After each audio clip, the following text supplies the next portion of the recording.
Assalamualaikum warahmatullah. Assalamualaikum wa Sénégal ak doomi Sénégal fépp fi ngeen manti nekk si àddina bi maa ngi leen di ziara maa ngi leen di baal àq di ko sàkku ci yéen tey la jeudi 17 mars 2022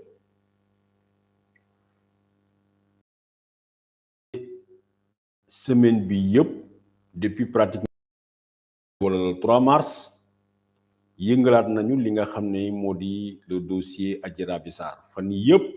nit ñi nekk ci di wax gannaaw 2 ou 3 direct bi ñu def ñun waa Kéwoulo ki nga xam ne mooy Ousmane Sonko dugg na ci ba mu ca duggee mu mel ni cuuraay dëmm lañu taal ñëpp képp ku bëgg exister dellu siwaat nga ci dossier bi ñu di ko waxaat comme ni ma leen ko waxee woon certainement benn tempo la bu ñu joxante benn calendrier boo xam ni c'est défini ñu wax ni bu waxtu wii jotee à telle période dañuy relancer waat le dossier eh bien Ousmane Sonko waxoon na leen semaine bële passé wala boog week-end bi nit ki dafa bëgg dossier bi mu dem jusqu'au bout kii di Adji Raby Sarr mu ni li mu bëgg mooy na ko ñëpp jàppale ba ñu àtte yëf yi sénégalais yi même bu fekkee ne dañu doyal ci coow li ñu ci bari nee nañu dañu bëgg ñu wax leen kan moo def lan ci justice tranchée justice boobu dafa mel ni moom moo décidé agir ci xibaar yi nga xam ne Kéwoulo jot na ko tey vérifier ko recouper ko mel na ni ki nga xam ne mooy Ndeye Khady Ndiaye su ma leen di fàttali mooy borom Sweet Spa Beauté mooy salon bi nga xam ne fëla Ousmane Sonko ñëw doon dafi massage Ndeye Khady Ndiaye moomu moo jot convocation ci tey luñ koy xamal mooy dafa war a wuy ji ki nga xam ne mooy doyen des juges le juge d'instruction keroog ci mardi bi ca 10 heures ma bamtu ko mardi 10 heures war na wuy ji ki nga xam ne mooy le juge d'instruction fan yi ñu génn bi ma leen doon fàttali li nga xam ne mooy kaawul Ndeye Khady dama leen a waxoon ni moom depuis face à face bi mu def ak juge bi di Mamadou Seck ba ñu jël dossier bi transféré ko ki nga xam ne mooy juge ndam si yàlla Samba Sall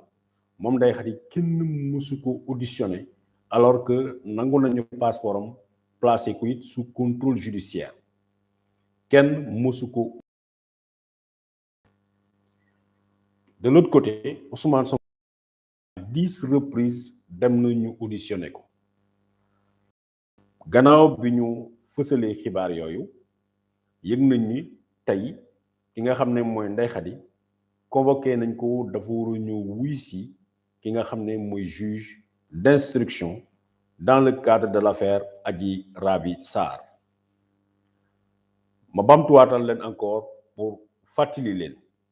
lan la ñuy toppee Ndeye Khady parce que kenn mënu koo toppee complicité de viol parce que heure bi nga xam ne nee nañu Adji Raby Sarr nee na Ousmane Sonko sekk na ak moom wala wéet na ak moom ci kër gi boobu Ndeye Khady nekku ca ci kër gi li ñu koy toppee nee nañu mooy proxénétisme mooy jël ay jigéen nga di leen util ay góor ñu tëdd ak ñoom maanaam cagatuloo mais comme ni ma leen ko waxee ci dossier bi wonuñ ñu benn yoon benn caga ci dossier bi amul wonuñu ni yenn ci ay jigéen ñi nga xam ne ñu ngi à la disposition de Ndeye Khady te jigéen ñooñu nangu ni ñoom ay caga lañ parce que Adji Raby Sarr moom version ak accusation bu fekkee ne moo indi coow li yëpp masul nekk benn yoon bu Adji Raby Sarr nangu ni liggéey boobu lay liggéey foofu ci kër Ndeye Khady wax naa leen nit l'accusation surtout de prostitution buñ ko waree étayer dañ ko war a étayer ak lu ñuy wax le corps du délit keroog bi ma leen di fàttali technique surtout yi nga xam ne enquêteurs yi moom la ñuy def wax naa leen te dama koy bamtuwaat tout le temps li ñuy wax le SMEC la situation à l'arrivée des enquêteurs les mesures prises par les enquêteurs l'état des lieux naka la ñu fekkee bërëb ba ak li nga xam ne mooy le corps du délit dans le cadre d'une prostitution le corps du délit mooy dañu war a fekk ay jigéen ñuy jaayu wala ñu fekk ay yooyu ñuy jëfandiku muy ak ay capote wala yeneen yoo xam ne utiliser nañ ko ba pare loolu mooy doon le corps du délit dans le cadre Ndeye Khady amu ca dañu war a mën a indil ñu ay jigéen ñoo xam ne rangale nañ leen ñu leen ñii ñooy prostituées yi ci dossier bi amu ca lan moo des expliqué woon naa leen dama koy waxati saa yu ñu yëkkatee dossier bi ba keroog may wuy ji sama borom wala boog ñu may tere may wax maanaam mooy ñu jëngi ma wala ñu téye ma wala ñu tëj ma bés bu ma mënalee sama bopp mën a wax Sénégal dégg ma dinaa leen wax lu ci dossier bi li ci dossier bi mooy am na benn partie boo xam ne dañ ko tafal yëngal monté ko de toute pièce yokk ko ci dossier Adji Raby Sarr bi ci procès verbal bi dañ dem jël benn salon bu tudd Sweet Beauté boo xam ne benn xale bu jigéen bu tudd Néné Gallé moo ko moom Sweet Beauté mu ngi fii en face bureau yi Kéwoulo parce que mu ngi ci foire bi wetu fédération sénégalaise de football fa la salon boobu nekk xale bu jigéen boobu dafay proposer ay massage nee na dafay proposer ay xale jigéen ñu rafet di wax ay technique de massage yu muy def loolu mu di couverture ñi nga xam ne affaire prostitution la ñuy def seen numéro téléphone keroog waxoon naa leen ko bu ngeen xoolee ci vidéo yi nga xam ne Kéwoulo def na ko dama ko démonter seen procès verbal boobu won leen ni salon boobu jotewul dara ak Ndeye Khady Ndiaye numéro téléphone ya ca nekk ak numéro téléphone Ndeye Khady Ndiaye bokkunu mais danoo jël loolu jël ay photo yu obscène ay photo yu salte jële ko ci internet bi yokk ko pour taqal ko ki nga xam ne mooy Ndeye Khady gannaaw bi mu bañee marché bi nga xam ne moom lañ koy proposé mooy mu accuser Ousmane Sonko loolu mooy chef d'accusation yu ñu koy toppee exercice nee nañu illégal de massage bi daf ci dugal yeneen ak yeneen ak yeneen ci loolu lan lay procureur ne woon bëggoon nañu placer ko sous mandat de dépôt kii di juge Mamadou Seck nekkoon 8e cabinet bañ lank ci suuf bi mu ko wooyee ma di ko fàttali tout le temps bi mu ko wooyee ci bureau daf ko laaj noo tudd présentation Ndeye Khady wax turam tout ça mu ne ko est-ce que Ousmane Sonko siif na kii di xale bu jigéen bi mu ne ko déedéet mu ne ko ñibbil demal sa kër wax ji jeex na juge boobu doon xaar Ousmane Sonko la ca topp Sénégal yëpp xam nañ ko ñu kidnappé ko téye ko ca yoon la ba musul yegg alors que juge d'instruction muy supérieur officier de police judiciaire moo doon xaar Ousmane Sonko ñu jël ko dem jëbbal ko officier de police judiciaire fële ca gendarmerie bu Conk mais yóbbu ko section de recherche foofu lañ ko garder pour que enquêteur yu Conk Dakarville brigade de Dakarville man see jot donc dossier boobu la ñu yëngalaat ma fàttali leen ni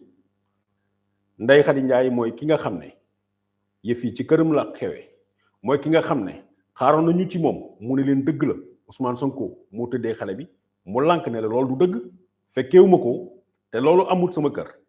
ñu nekkoon léegi dañu bëgg nga nangu témoigner à charge contre Ousmane Sonko ñu jox la 40 millions mu bañ 15 millions ba 40 millions mu bañ Ndeye Khady moomu ñu ne procureur joxe woon ordre ñu fexe ba téye ko malgré que mu ngi am doom joo xam ne prématuré la Ndeye Khady moomu la ñuy convoqué waat fële ca cabinet wu juge d'instruction luñ ci xaar luñ ci seet puisque amu ci lenn loo xam ne bees na ci yëf yi puisque moom respecter du contrôle judiciaire 2 exerce li nga xam ne moom moo doon liggéey ci nga xam ne ci lañ ko xamee li mu doon dundalee njabootam liggéey boobu bi ko juge d'instruction tere ba tey amul lenn lu mu jàpp mook njabootam kër gi ñu nekkoon ñu génnee leen ci kër googu mooy kër googu laa leen di wax mooy le lieu présumé de la commission des crimes foofu juge d'instruction waroon na jaar foofu pour def li nga xam ne mooy reconstitution mësuñu fa jaar puisque loolu dootul amati dans le dossier d'enquête de cette affaire-là